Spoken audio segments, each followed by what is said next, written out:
اسلام آباد نئی وفاقی کابینہ کے حلف اٹھانے کے بعد وزراء کو ان کے قلمدان سونپ دیے گئے۔ وفاقی کابینہ میں مسلم لیگ نون کے رہنما رانا ثناء اللہ کو وزارت داخلہ کا قلمدان سونپا گیا ہے اور سابق وزیر خزانہ مفتاح اسماعیل کو ایک بار پھر وزارت خزانہ کی ذمہ داریاں دی گئی ہیں، جبکہ مریم اورنگزیب کو اطلاعات کی وزارت دی گئی۔ اس کے علاوہ احسن اقبال کو وزارت منصوبہ بندی، سعد رفیق کو ریلوے، سینیٹر اعظم نذیر تار کو وزارت قانون اور مرتضیٰ جاوید عباسی کو وزارت پارلیمانی امور کا قلمدان سونپا گیا ہے۔ جمہوری وطن پارٹی کے شاہ زین بگٹی کو وزارت انسداد منشیات، بلوچستان عوامی پارٹی کے اسرار ترین کو وزارت دفاعی پیداوار، JUI کے مفتی عبدالشکور کو وزارت مذہبی امور، طلحہ محمود کو وزارت زعفران اور مولانا اسد محمود کو وزارت مواصلات کا قلمدان دیا گیا ہے۔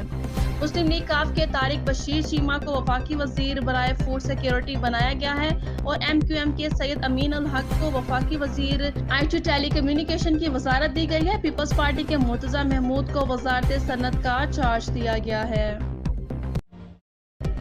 خبر شامل کرتے ہیں بیورو چیف ملک مقصود سینیورٹی کی اس رپورٹ میں ماحولیاتی آلودگی کے خاتمے کو یقینی بنانے شجرکاری مہم جاری ہے۔ اینگرو فرٹیلائزر لمیٹڈ محکمہ زراعت کے تعاون سے 250 مختلف اقسام کے پودے لگائے گئے۔ ماحولیاتی آلودگی کے خاتمے کو یقینی بنانے کے لیے چنیوٹ میں شجرکاری مہم جاری ہے۔ غزال اسکو سسٹم چنیوٹ میں اینگرو فرٹیلائزر لمیٹڈ اور محکمہ زراعت کے تعاون سے شجرکاری مہم کے سلسلے میں 250 مختلف انواع و اقسام کے پودے لگائے گئے۔ اس موقع پر Muhammad Zeeshan Amin Engro area sales manager Chiniot, Muhammad Mahfooz director agriculture Chiniot نے اپنے ہاتھوں سے پودے لگا کر اس کار خیر میں حصہ لیا اور بچوں کو شجرکاری کی اہمیت پر لیکچر دیا۔ اس موقع پر غزال اسکول سسٹم کے پرنسپل ڈاکٹر ریاض شاہد بھی موجود تھے۔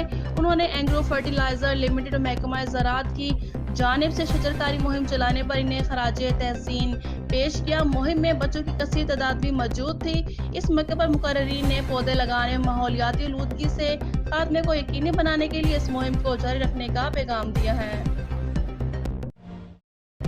خبر شامل کرتے ہیں اکاڑا سے راؤ سعید انجم کی رپورٹ کے مطابق Okara additional deputy commissioner general Hasnain Khalid Sampal نے دارالامان کا دورہ کیا۔ انہوں نے دارالامان میں مقیم خواتین میں عید کے کپڑے، چوڑیاں، مہندی کے گفٹ پیک تقسیم کیے، جبکہ دارالامان میں اپنی ماؤں کے ساتھ مقیم بچوں کو بھی کھلونے اور گفٹ پیک دیے۔ اس موقع پر additional deputy commissioner general Hasnain Khalid Sampal نے کہا کہ دارالامان میں مقیم خواتین اور بچوں کو رمضان اور عید کی خوشیوں میں شامل کرنے کے لیے ضلعی انتظامیہ نے گفٹ پیک کا بندوبست کیا ہے۔ انہوں نے کہا کہ یہاں پر مقیم خواتین اور بچوں کی سہولت اور آسانی کے لیے کوئی دقیقہ فروگزاشت نہیں کیا جائے گا۔ مزید ہمارے ساتھ موجود ہیں دارالامان سپرنٹینڈنٹ روبینہ شہزادی جو آگاہ کر رہی ہیں۔ سانگڑ جرائم پیشہ عناصر کے لیے دہشت و خوف کی علامت، علاقے میں قانون پسند عوام کے لیے امن و تحفظ کی ضمانت۔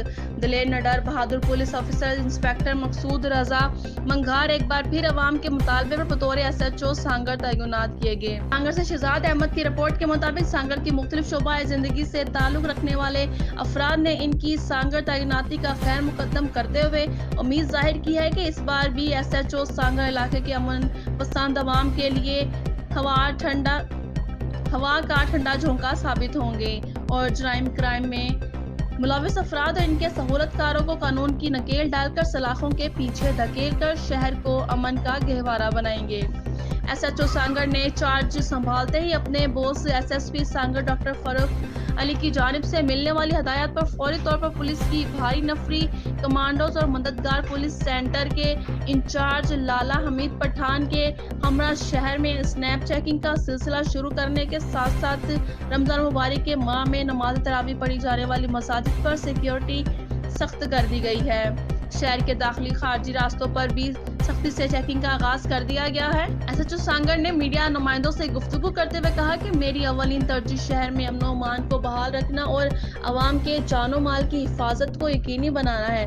جیسے کہ رمضان مبارک کا مقدس مہینہ چل رہا ہے اور عید بھی قریب آ رہی ہے، ایسے میں موقع پرست سماجی برائیوں میں ملوث افراد کارروائی کرتے ہیں۔ ہم نے ایسے افراد کو قانون کی پکڑ میں لانے کے لیے حکمت عملی تیار کر لی ہے۔ جو بھی قانون کو توڑے گا اسے ہرگز برداشت نہیں کیا جائے گا۔ قانون کی نظر میں سب برابر ہیں۔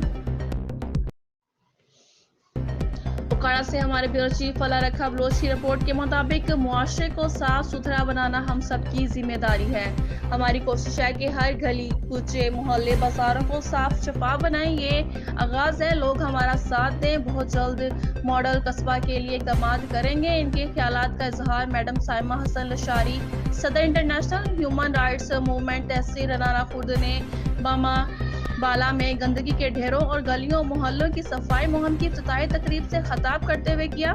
اس موقع پر سماجی شخصیت سید ندیم جعفری، سب انجینئر ضلع کونسل اوکاڑا میر مبارک علی، تاجر سماجی حاجی ذیشان لشاری، صحافتی شخصیات مشتاق احمد بھٹی، اللہ رکھا بلوچ، امجد علی، سجاد، خالق لکھوی اور دیگر شخصیات موجود تھیں۔ اس موقع پر خدمت ویلفیئر کونسل رنالہ خورد کے سرپرست پیر سید ندیم جعفری نے کہا کہ اپنے گاؤں، شہروں، وطن عزیز کو صاف شفاف بنانا ہم سب کی ذمہ داری ہے۔